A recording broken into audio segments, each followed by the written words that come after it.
जो सारी की सारी थ्योरीज़ हैं अभी तक जो हमने पढ़ी H पॉजिटिव प्रोटॉन पर आधारित थी। तो लुईस, जी एन लुईस ने एक कॉन्सेप्ट दिया जिसको हम लुईस कॉन्सेप्ट कहते हैं, Lewis concept. And this was the first concept which based on electrons. ये पहला कॉन्सेप्ट था जो इलेक्ट्रॉन पर बेस्ड था। ठीक है, तो इलेक्ट्रॉन पर बेस्ड ये कॉन्सेप्ट बड़ा इंपॉर्टेंट है। क्यों? बिकॉज जहाँ कोई कॉन्सेप्ट नहीं लगता वहाँ ये कॉन्सेप्ट लगता है।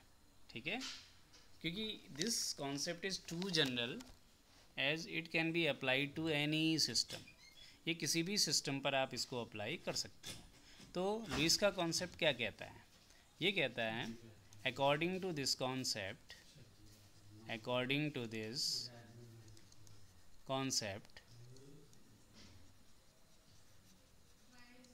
acids or bases. A base is a substance which donate the electrons,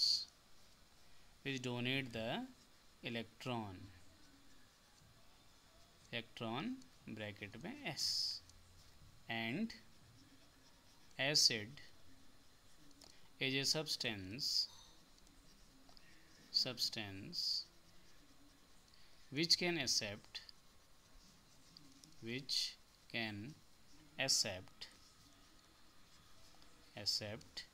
the electrons। ये हो गई। तो सिंपल सी डेफिनेशन दी लुईस ने, कहा बेस वे सब्सटेंस हैं जो इलेक्ट्रॉन या इलेक्ट्रॉन्स डोनेट करते हैं, और एसिड वे सब्सटेंस हैं जो इलेक्ट्रॉन्स को एक्सेप्ट करते हैं। ये उनकी परिभाषा थी। यानी कि अगर शॉर्ट में कहें बेस एंड एसिड, है ना। Base is electron donor where as acid is electron acceptor. अब एक थोड़ा सा इसमें ध्यान देना कि लुईस कॉन्सेप्ट इलेक्ट्रॉन पेयर की बात नहीं करता है, वो इलेक्ट्रॉन या इलेक्ट्रॉन्स लिख देते हैं। तो किसी बुक्स में इलेक्ट्रॉन पेयर भी कहा गया है, तो वो इलेक्ट्रॉन पेयर और इलेक्ट्रॉन्स को काउंट करके उन्होंने इलेक्ट्रॉन पेयर बना दिया है। तो इसलिए उसमें कन्फ्यूज़न नहीं करना। जो डेफिनीशन है एसिड और बेस की जो लुईस ने दी थी वो यही है कि बेस वे पदार्थ हैं जो इलेक्ट्रॉन या इलेक्ट्रॉन्स डोनेट करते हैं, और एसिड वे पदार्थ हैं जो इलेक्ट्रॉन या इलेक्ट्रॉन्स एक्सेप्ट करते हैं। ये लुईस के अनुसार परिभाषा है। फिर लुईस ने क्लासिफिकेशन भी किया, है ना। लुईस ने क्या क्लासिफिकेशन किया, वो क्लासिफिकेशन अभी आ जाता है। देखिए क्लासिफिकेशन ये जो क्लासिफिकेशन है इस पर थोड़ा सा ध्यान दो। उन्होंने केवल एसिड को डिफाइन करा। उन्होंने कहा all cations regarded as Lewis acid। यानी दुनिया में जितने भी कैटायंस हैं सारे के सारे लुईस एसिड हैं। उसके बाद दूसरा पॉइंट कहता है electron deficient compounds in which the central atom can expand its valence cell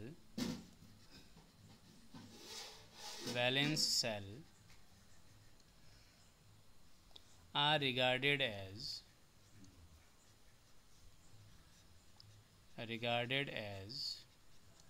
Lewis acids। Number 3,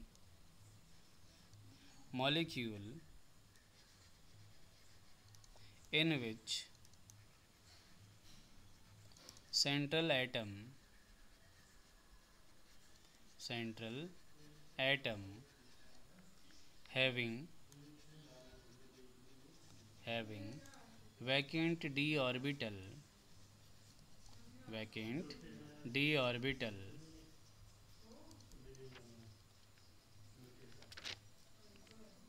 also behaves as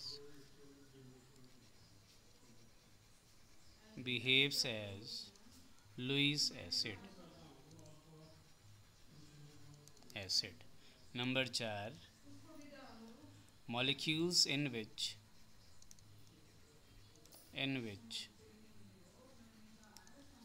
the central atom bonded with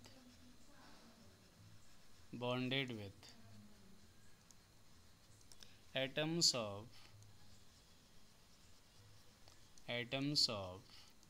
different electronegativities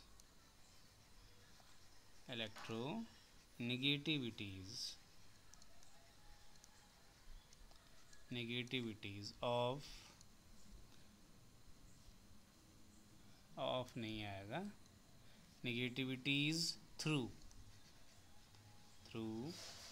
multiple bonds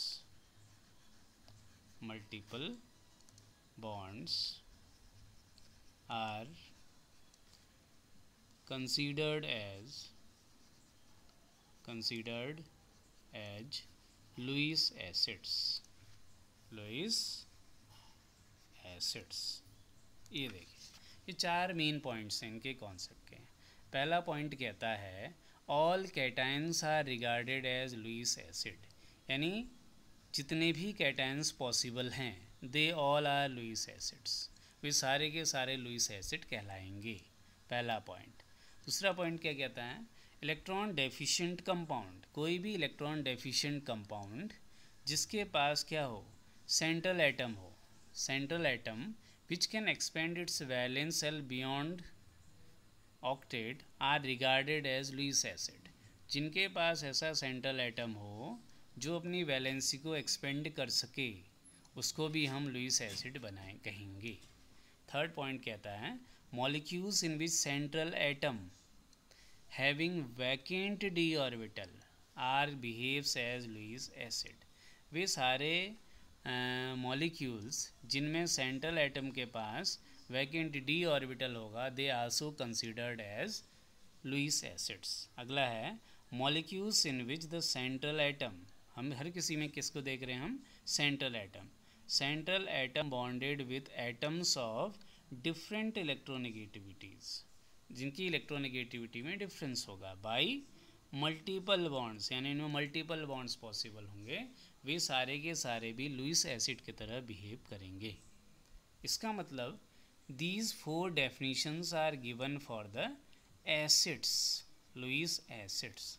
और Lewis concept कहता है इसके अलावा दुनिया में जितनी भी केमिकल स्पीसीज़ होंगी, ध्यान दीजिए, इन 4 कंडीशन के अलावा दुनिया में और जितनी भी केमिकल स्पीसीज़ होंगी all are considered as Lewis bases, वे सारे के सारे लुईस बेसिस कहलाएंगे। यानी दुनिया में, यूनिवर्स में न्यूट्रल कुछ भी नहीं है, या तो वो लुईस एसिड है या तो वो लुईस बेस है, on the basis of Lewis concept. अब देखिए इसके एग्जाम्पल पर ध्यान दीजिए। अब हम पहला पढ़ते हैं all cations regarded as Lewis acid. देखिए ये देखिए पहला पॉइंट का एग्जाम्पल है। फर्स्ट वो कहता है ऑल कैटायंस, देखिए हमने देखा H positive, Na positive, Al3 positive, Mg2 positive, ये सारे के सारे क्योंकि इनके पास इलेक्ट्रॉन की कमी है, they are cations, they are electronically deficient. तो जो इलेक्ट्रॉनिकली डेफिशिएंट हैं तो ये सारे के सारे इलेक्ट्रॉन एक्सेप्ट करेंगे, और जो इलेक्ट्रॉन एक्सेप्ट करेंगे they are called Lewis acid according to Lewis concept. अब इसी में थोड़ा सा उनने क्लासिफिकेशन करा था, लार्जर कैटायंस जो बड़े कैटायन हैं जैसे कि Na positive, K positive, Ba2 positive, Ca2 positive. ये जो बड़े बड़े कैटायंस होते हैं इनको उन्होंने कहा बिहेव्स एज वीक एसिड, ये वीक एसिड की तरह बिहेव करते हैं। वहीं पर जो स्मॉलर कैटायंस हैं, स्मॉलर कैटायंस, जो छोटे कैटायन हैं जैसे कि H positive, Ag positive, Fe2 positive, ये जो छोटे कैटायन हैं दे बिहेव्स लाइक स्ट्रॉन्ग एसिड्स, ये स्ट्रॉन्ग एसिड की तरह बिहेव करते हैं, स्ट्रॉन्ग एसिड्स।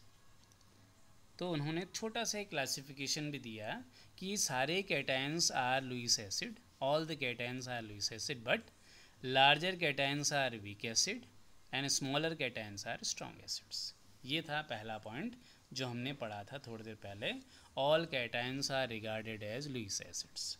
अब जो दूसरा पॉइंट था, देखिए दूसरे पॉइंट में उन्होंने कहा था कि कोई भी इलेक्ट्रॉन डेफिशिएंट कंपाउंड जो अपनी वैलेंसी को एक्सटेंड कर सकता है वो भी लुईस एसिड है ना। तो देखिए हमारे पास कंपाउंड आ गया BF3, AlCl3। अब अगर आप ध्यान से देखेंगे तो BF3 को हम स्ट्रक्चर बना लेते हैं। देखिए BF3, ये आ गया BF3, बोरॉन ट्राइफ्लोराइड। अब आप जानते हो बोरॉन के आउटरमोस्ट सेल में केवल 3 ही इलेक्ट्रॉन होते हैं, तो ये 3 बॉन्ड बना चुका है, एक इलेक्ट्रॉन इसमें यूज हो रहा है, एक इलेक्ट्रॉन इसमें, एक इलेक्ट्रॉन इसमें। तो बोरॉन के आउटरमोस्ट सेल में देयर आर ओनली 6 इलेक्ट्रॉन्स, इसके पास केवल 6 इलेक्ट्रॉन्स हैं। अब वहीं पर देखिए ये अमोनिया आ गया प्लस NH3,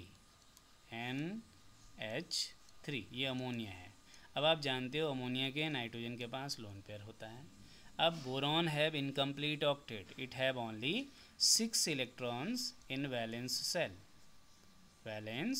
सेल, तो it can accept this electron pair, nitrogen इसको अपना लोन पेयर देगा तो इस लोन पेयर को एक्सेप्ट करेगा। ये देखिए अब ये एक्सेप्ट करेगा तो क्या बनाएगा BF3। अब ये देखिए मैं यहाँ पर कोऑर्डिनेशन बॉन्ड दिखा रहा हूँ, ये कोऑर्डिनेशन बॉन्ड, नाइट्रोजन इस पर 3 हाइड्रोजन जुड़ गए, इस तरीके से ये एक कॉम्प्लेक्स बन गया, कोऑर्डिनेशन कॉम्प्लेक्स होगा, because we are representing the coordination bond. तो देखिए इसने इलेक्ट्रॉन पेयर एक्सेप्ट किया, किसने, BF3 ने, तो ये बन गया लुईस एसिड। और नाइट्रोजन, अमोनिया के नाइट्रोजन ने इलेक्ट्रॉन पेयर दिया, so it is Lewis base according to Lewis concept.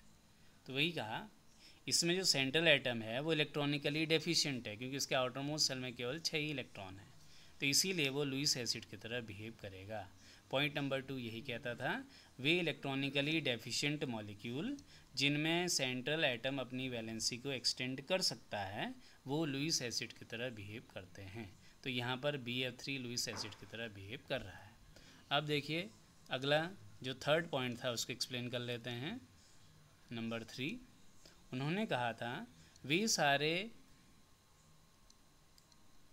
सारे मॉलिक्यूल्स जिनमें सेंट्रल एटम के पास वैकेंट D सबसेल होता है, the central atom containing the vacant D subshell also considered as Lewis acid, जैसे कि silicon SiCl4, SiF4 और अगला SbF5। अगर इनको आप ध्यान से देखो तो इसमें क्या है, जो सेंट्रल एटम है सिलिकन D सबसेल होती है, Sb एंटीमनी D सबसेल, ये D ब्लॉक के इनमें D जो सबसेल होती है वो हमेशा खाली होती है।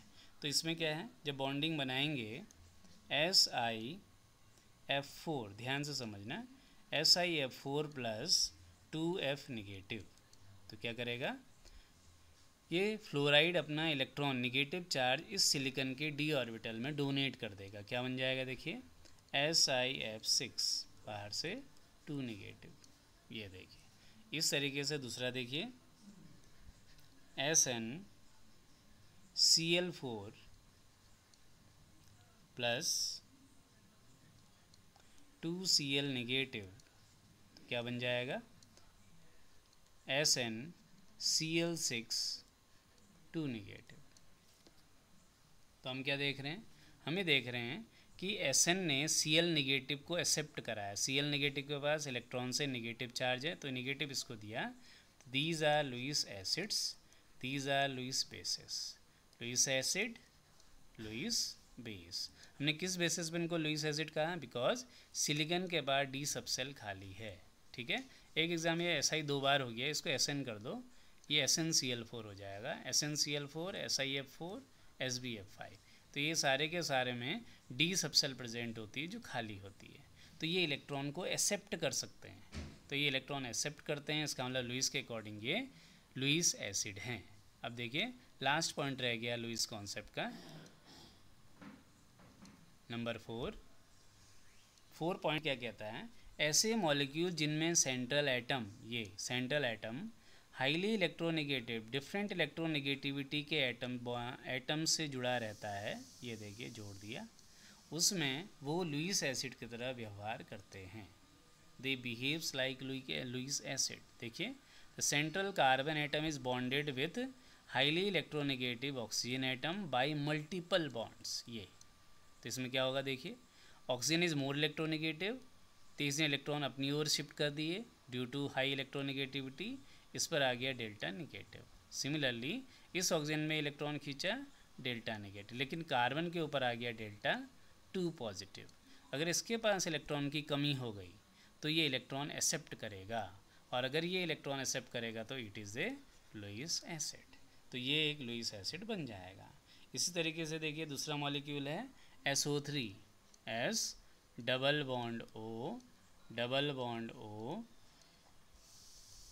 Double bond O, that is SO3। अब देखिए sulphur delta negative, delta negative, delta negative, oxygen is more electronegative than sulphur, तो नेगेटिव चार्ज ऑक्सीजन के ऊपर, सल्फर के ऊपर आ गया डेल्टा 3 पॉजिटिव।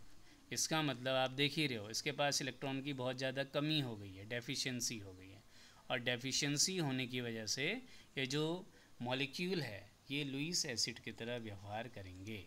तो ऐसे मॉलिक्यूल जिनमें सेंट्रल एटम डिफरेंट इलेक्ट्रोनेगेटिविटी वाले एटम से मल्टीपल बॉन्ड के थ्रू जुड़े रहते हैं, वो भी लुईस एसिड की तरह व्यवहार करते हैं। तो ये चारों पॉइंट आप लोगों को समझ में आ गए होंगे। अब देखिए अगला पॉइंट पढ़ते हैं इसका, लिमिटेशन। लिमिटेशन, तो इसमें क्या लिमिटेशंस हैं, लिमिटेशंस, तो लिमिटेशन क्या है, नंबर 1 मैंने आपको पहले ही बताया, लुईस ने कहा इन चारों के अलावा, ये जो 4 पॉइंट हमने पढ़े, इन 4 पॉइंट पे उन्होंने किनको डिफाइन करा, लुईस एसिड्स को। तो उन्होंने कहा इन चारों के अलावा दुनिया में जितनी भी अलग अदर केमिकल स्पीसीज़ हैं, ऑल आर बेसिस। तो क्या ऐसा हो सकता है, बिल्कुल भी नहीं हो सकता। Means this concept is too general, this concept is too general, too general, ये बहुत ही जनरल है और अप्लाई हो जाता है, applicable to coordination bonds,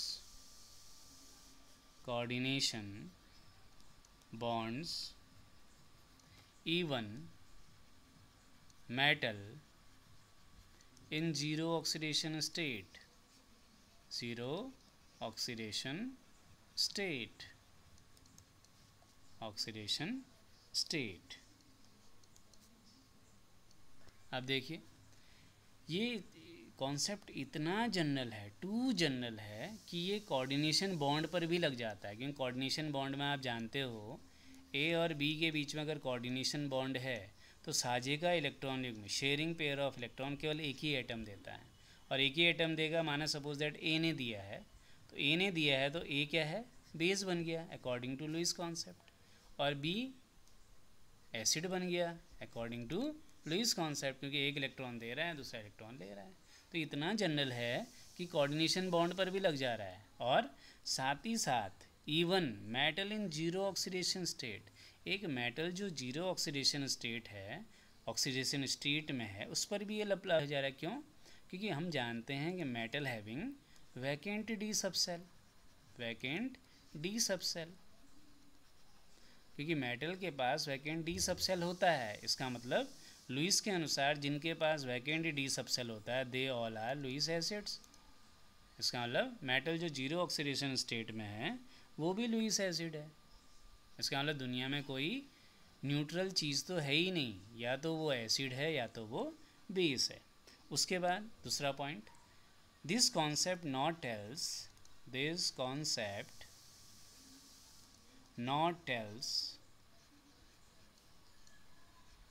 anything about relative strength of acids and bases। ये जो कॉन्सेप्ट है ये एसिड और बेसिस की रिलेटिव स्ट्रेंथ के बारे में कुछ नहीं बताता। आप याद करो, अभी थोड़ी देर पहले हमने कहा था कुछ वीक एसिड थे और कुछ स्ट्रॉन्ग एसिड थे। जो छोटे कैटायन थे वो स्ट्रॉन्ग थे और जो बड़े कैटायन थे वो वीक थे। लेकिन जो स्ट्रॉन्ग थे, अब उसी पर ध्यान देते हैं, जो स्ट्रॉन्ग थे, नेक्स्ट पेज पे चले जाते हैं। ये देखिए, हमने कहा था स्मॉलर कैटायंस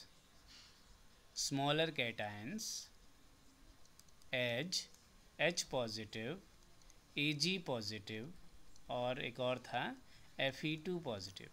ये जो होते हैं ये स्ट्रॉन्ग एसिड होते हैं, स्ट्रॉन्ग एसिड।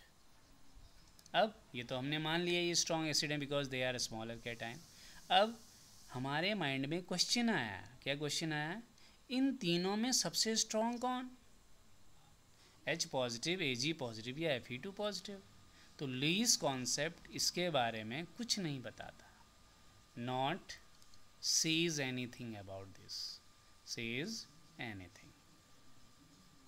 यानी अगर आपके माइंड में क्वेश्चन आए कि इन तीनों में सबसे स्ट्रॉन्ग कौन और वीक कौन, तो आप नहीं बता सकते कि इन तीनों, ये तीनों ही स्ट्रॉन्ग हैं, लेकिन इनमें सबसे स्ट्रॉन्ग कौन है हम नहीं बता सकते, बिकॉज लुईस कॉन्सेप्ट इसके बारे में कोई भी बात नहीं कहता है। तो ये थे लुईस कॉन्सेप्ट के 2 सीरियस लिमिटेशंस। आप लोगों को समझ में आ गए होंगे।